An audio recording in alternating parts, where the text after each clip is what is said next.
I am having to use the microphone on my phone because the lapel mic that I first got that worked pretty well has died. I think I'm just going to stick with phone audio for now.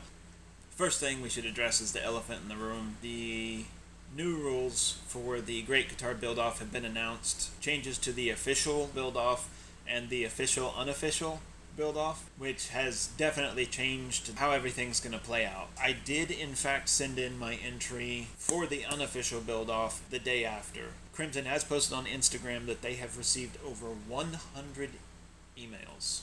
So I only want to speak as much as I can from my point of view. I don't think it's any of my business to, speak for anyone else. I had a set of plans that I had come up with, and those aren't going to work so well anymore. I think overall the rules for the unofficial contest are pretty awesome. I think there's some pretty great prizes, both for people who want to build guitars and people who want to engage in social media. I think it's a pretty neat situation. It has always been my plan to be peripheral to this whole thing, kind of off to the side, and, well, frankly, piggyback onto it so that when the big builders' guitars went to auction, I could take my guitar to auction and use that attention to help drive up the amount that I was going to get for charity. That's always been my plan. It seemed perfectly reasonable and a great way to raise some money. However, that's changed. The auction has been replaced with a raffle, a move that is not without its controversy. My hot take on that is that I think fundamentally a raffle for charity is not a bad idea. I do think it has the potential to raise more money, which is a good thing. The only real negative that I see is that it really doesn't make sense to me to change the rules of a contest or a competition 2 weeks before the due date when we've been talking about it for like 5 months now. It doesn't feel right, but it is what it is. I want to auction my guitar off and send 100% of the proceeds to Child's Play. Yeah, I've never been able to raise a significant amount of money for charity before. I think it's a completely awesome charity. It means something to me because video games meant something to me growing up. So I just want to support that whole thing. So I'm still going to do that. So I don't know how well the meaning of this will translate, but if I'm building shelves, say for my speaker monitors, I grab some 1/2-inch plywood, cut some triangles, some squares, glues, brads, maybe a screw here or there for full support, and I put it up on the wall. Maybe sand a little so there's no sharp edges or splinters. But it doesn't have to be, a beautifully stained, finished piece because it's strictly utilitarian. And it's for me. And I'm okay with that in that context. However, some of the decisions I made about this guitar, I've made as though it were my guitar, and it's not going to be. It's going to be someone else's guitar.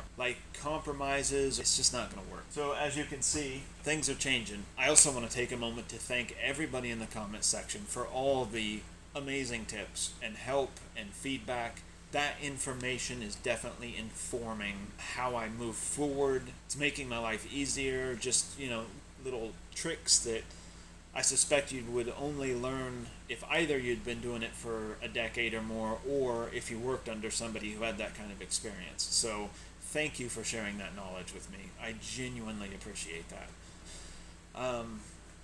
I've had some difficulties with the binding. I haven't entirely isolated what the cause was. You'll see that. It's kind of weird what the binding was doing. One of the things that I mentally struggle with is that it's not hard to make a mistake, and it's not actually hard to varying degrees to fix a mistake.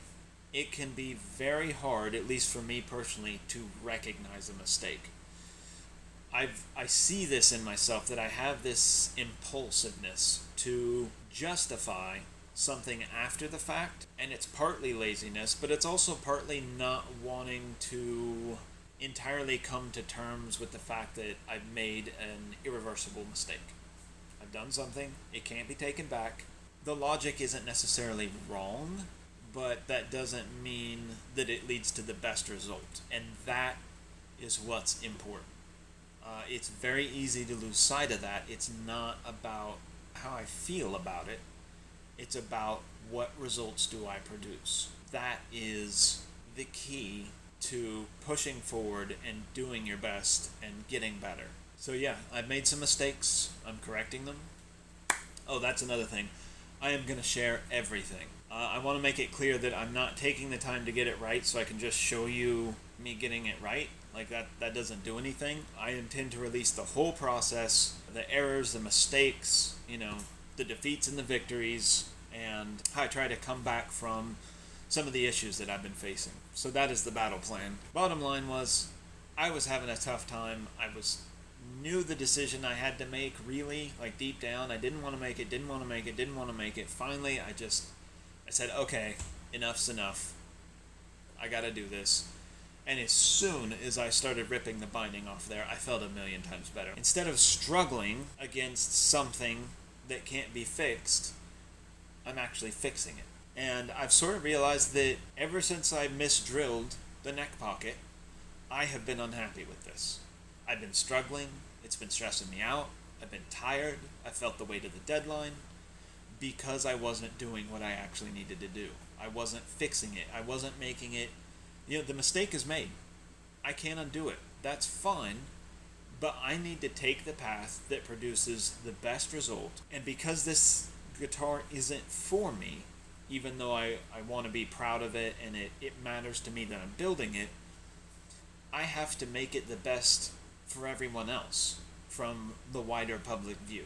So that's the approach that I'm taking. So basically, all of this was a bit of an unwelcome surprise, but now that I'm on the other side of that initial reaction and I'm looking at the opportunities that I have for myself and for my build, it's a net positive. And we have so many new contestants. Oh my goodness. So many. I am trying to keep up. Honestly, there are just tons and tons of new contestants. Like Crimson put out on Instagram, they have over 100 emails. Not all of those, of course, are making YouTube videos, but I am searching constantly, finding them whenever I can, adding them to the list. There's going to be a lot of really interesting content once this is all said and done. I can't wait to see what everybody produces, man.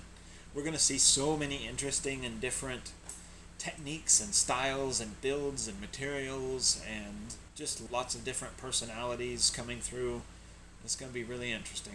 So I was thinking that I'm going to have to rework my plans, but the more I think about it, the more my intention is just to stay the course. The one thing that I want to extract out of this situation is I no longer have to meet the September 4th deadline, and there's no benefit for me doing so. I'm staying the course.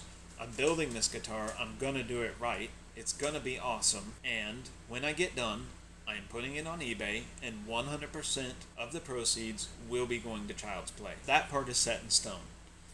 How the rest of this plays out, I don't know. I do want to continue to make videos. I want to share my process with you. I want to share the ups and downs and what I'm learning. So in addition to sharing everything that I want to share, I also intend to continue with sort of the rough outline. Like, I've been getting some feedback here and there. I've got some requests. We're going to continue with that. I do want to do a shop tour. I want to go over my jigs, the trim router, drum sander. I want to go over the modifications and various things that I've done to my Shopsmith, because there's definitely some interest there. And I think that's interesting stuff. I've also got the next build I want to do roughly in mind. Not really going to announce anything, because in 3 weeks that could all completely change. And you know how that goes, but pretty sure what I want to do next. The next video will be delayed. It's going to take a little while. The 2 steps back I've had to take so I can find a new path forward. I have also have a regular Monday through Friday 8 to 5.